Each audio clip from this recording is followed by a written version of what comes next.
Voici comment insérer des embranchements dans un questionnaire Forms. Premièrement, un embranchement, à quoi ça sert? Ça sert de passer à une autre question lorsqu'on a mis une réponse. Donc, de ne pas passer nécessairement à la prochaine question, mais de passer à une autre question. Donc, si on regarde dans le questionnaire qu'on a fait, dans la section mathématiques, on avait la question 7 et la question 8 qui étaient presque identiques. Donc, ce qu'on va faire, c'est qu'on va aller créer un embranchement avec cette question-là. Donc, ce que je me dis, c'est que si l'élève a réussi la question 7, bien en principe, il ne devrait pas être obligé de faire la 8 parce que c'est à peu près la même chose. Donc, c'est ce qu'on va faire. On va aller cliquer sur notre question 7 et on va aller cliquer sur les 3 petits points. Donc, en cliquant sur les 3 petits points, on a accès à ajouter un embranchement. Je tombe alors dans le menu embranchement. Vous voyez, là, c'est différent parce que j'ai des rectangles ici là, que je n'ai pas d'habitude.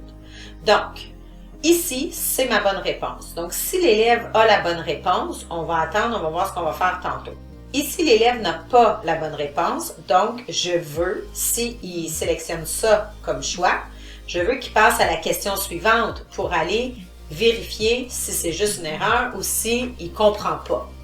Donc, même chose pour cette question-ci et cette question-là. Donc, je vais rester à suivant.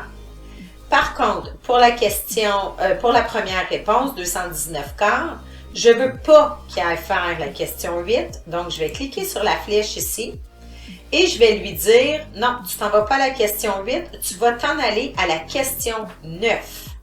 Donc, en cliquant sur 9, l'élève n'aura pas à faire la question 8 et il va devoir faire la question 9. Donc, c'est ça un embranchement.